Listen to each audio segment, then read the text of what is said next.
Selamat datang di channel Pemuja Malam. Jangan lupa like, share, and subscribe ya. Terima kasih.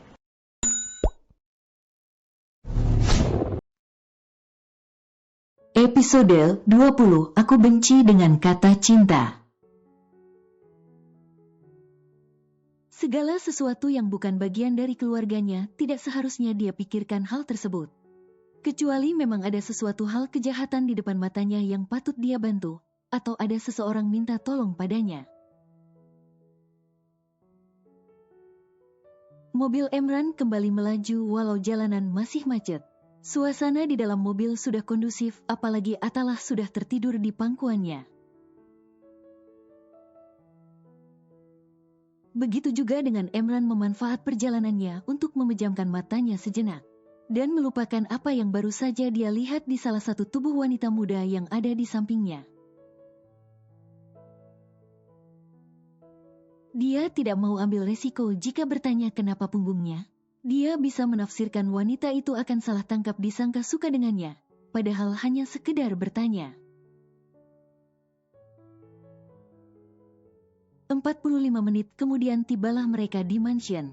Aurelia bergegas turun duluan dari dalam mobil dengan menggendong Atalah,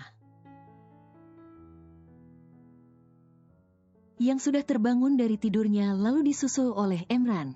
Wanita muda itu jalannya begitu cepat, sementara Emran jalan di belakangnya saat mereka sama-sama masuk dari pintu utama. Saat masuk ke ruang utama, netra Aurelia melihat sosok wanita yang sangat cantik bagaikan artis. Tubuhnya yang begitu seksi.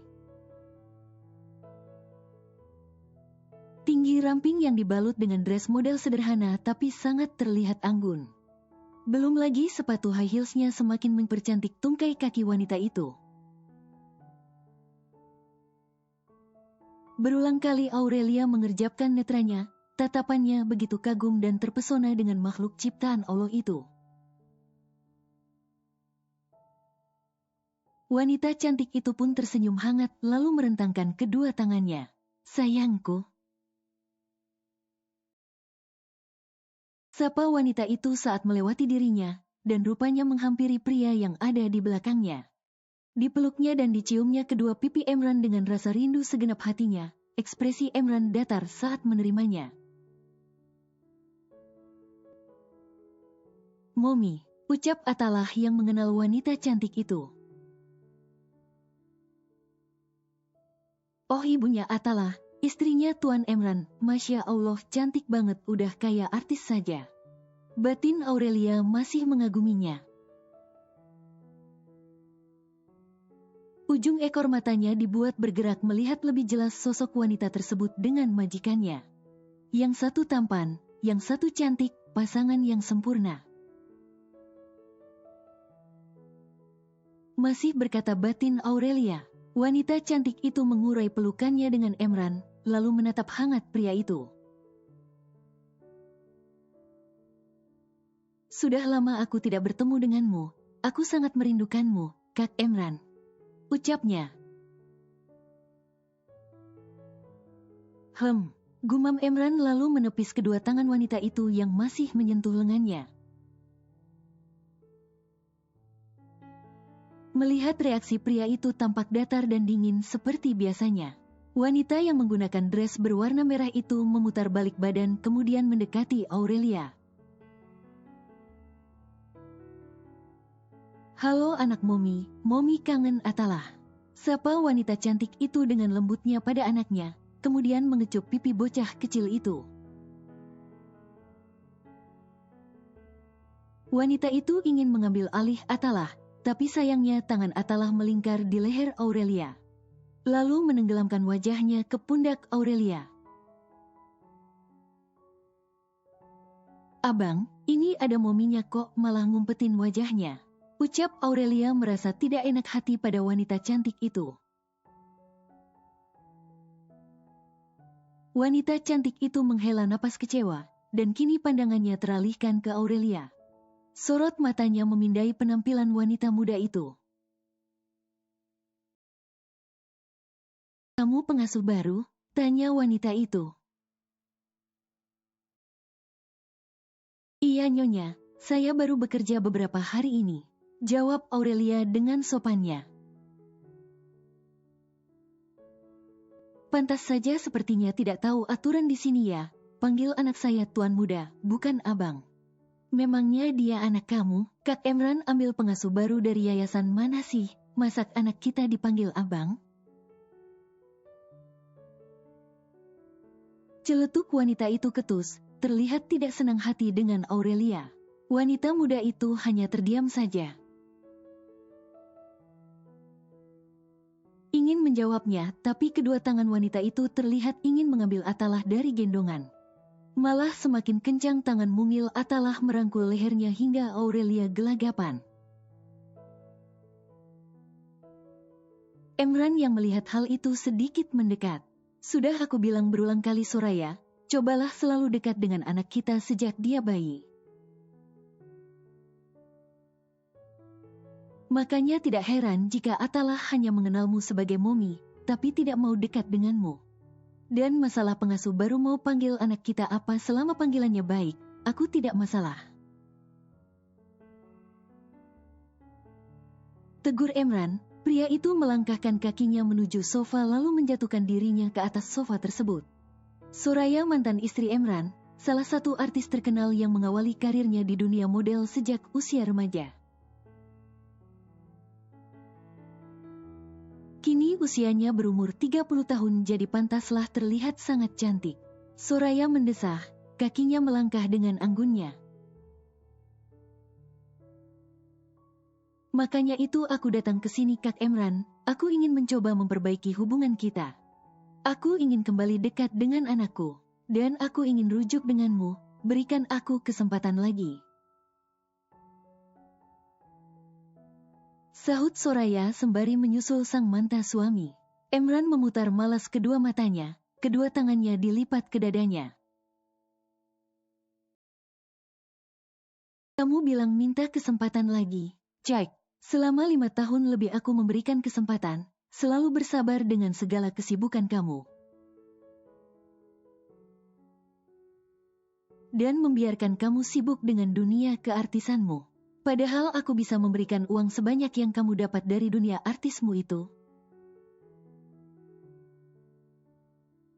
Tapi apa yang aku dapatkan darimu? Kamu semakin menjadi dan mengabaikan kami berdua. Kamu melupakan jika ada anak yang butuh kasih sayang mominya. Tukas Emran agak meninggi suaranya. Secintanya seorang suami akan ada masa akhirnya. Bukannya cinta itu butuh dipupuk, disiram setiap hari agar selalu tumbuh dan berkembang. Lantas apa rasanya jika rasa cinta itu tidak diimbangi dengan bahasa tubuh?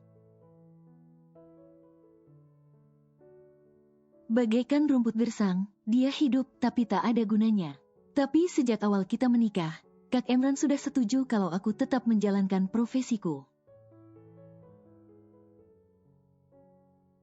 Dan aku akui banyak lalai sebagai istri. Sekarang aku sadar Kak Emran, aku merindukan pernikahan kita.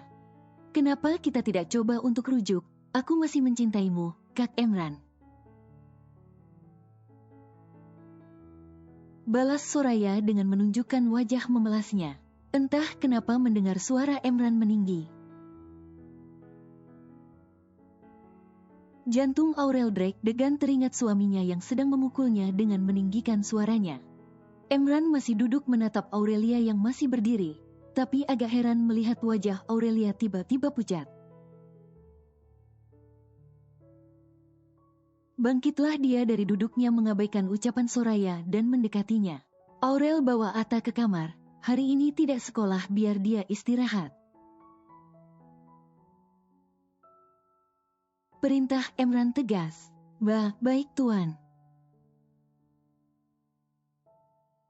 Jawab patuh Aurelia menundukkan kepalanya, serta agak gemetar tubuhnya dan dia bergegas meninggalkan ruang utama. Dia juga tadi sudah mau berpamitan untuk ke kamar Atalah, lagi pula tidak baik mendengar perbincangan majikannya. Kenapa tiba-tiba wajahnya pucat dan gemetaran? Apa dia sakit? Batin Emran. Katanya tidak mau penasaran, sekarang jadi tambah penasaran. Belum sampai menuju anak tangga, dia bertemu dengan Rida yang membawa nampan berisikan cangkir dan piring.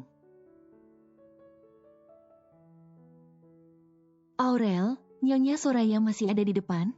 tanya Rida, tatapannya menelisik. "Masih ada, Mbak Rida."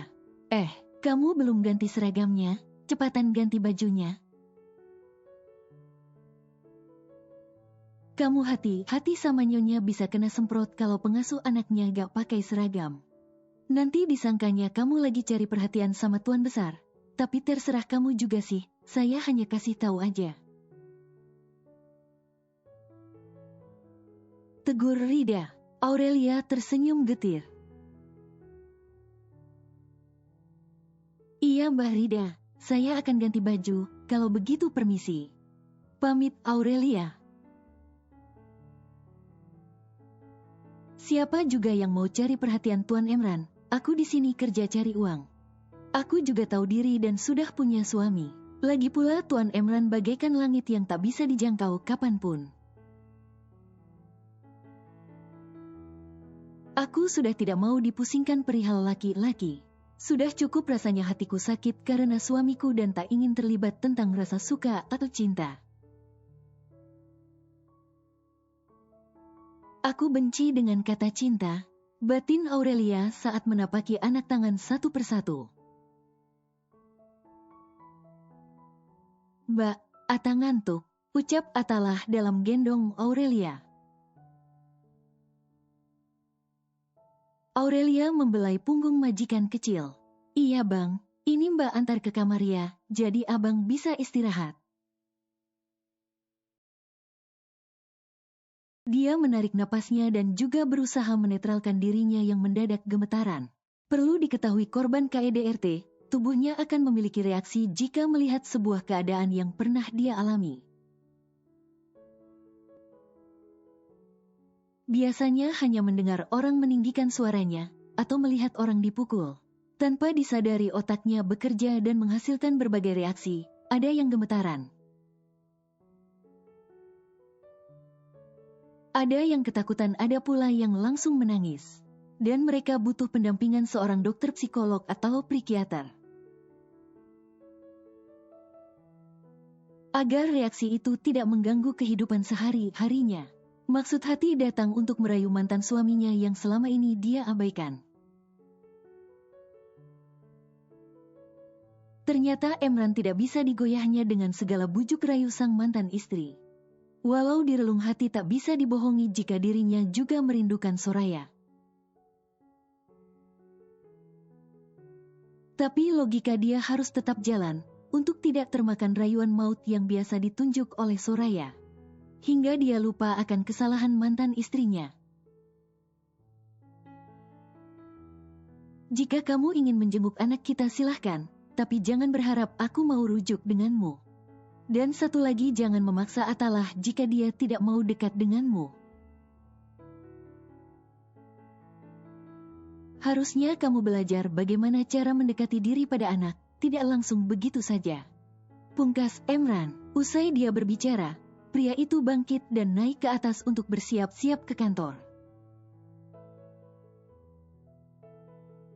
Wajah cantik wanita itu terlihat kesal.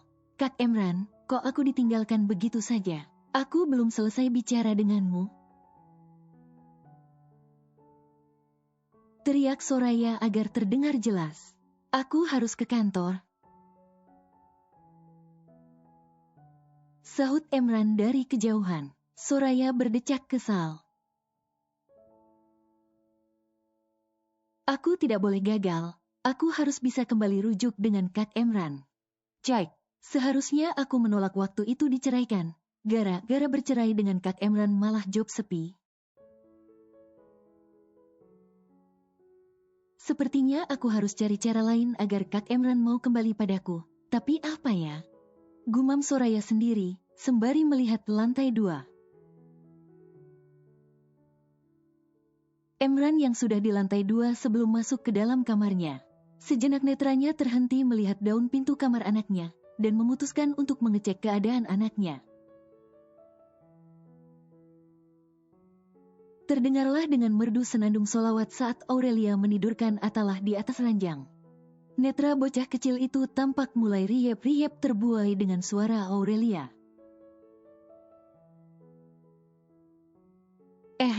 Dehem Emran, wanita muda itu pun menoleh ke belakang bahunya, mencari sumber suara tersebut. "Tuan, ada yang bisa saya bantu?" tanya Aurelia begitu pelan, takut suaranya membangunkan Atalah yang baru saja mau memejamkan matanya. "Saya minta nomor ponsel kamu, biar saya bisa menghubungi kamu untuk mengecek keadaan anak saya," pinta Emran dengan ekspresi datarnya. Wajah Aurelia tampak bingung untuk menjawabnya, tapi harus dijawab apa adanya. "Maaf tuan, ponsel saya ketinggalan di rumah dan ponsel saya model jadul jadi kurang nyaman jika menerima panggilan telepon." Emran mengernyitkan dahinya dan terlihat heran dengan jawaban Aurelia, hal baru apalagi yang membuat dia terkejut. Tadi pagi lihat rumahnya bagus dan ada mobil, lantas sekarang bilang ponselnya jadul. Apa benar zaman sekarang memangnya masih ada orang pakai ponsel jadul? Tapi secara penampilan yang Emran lihat tadi pagi memang Aurelia seperti orang yang tak punya. "Kamu tidak berbohong kan kalau ponselmu jadul?"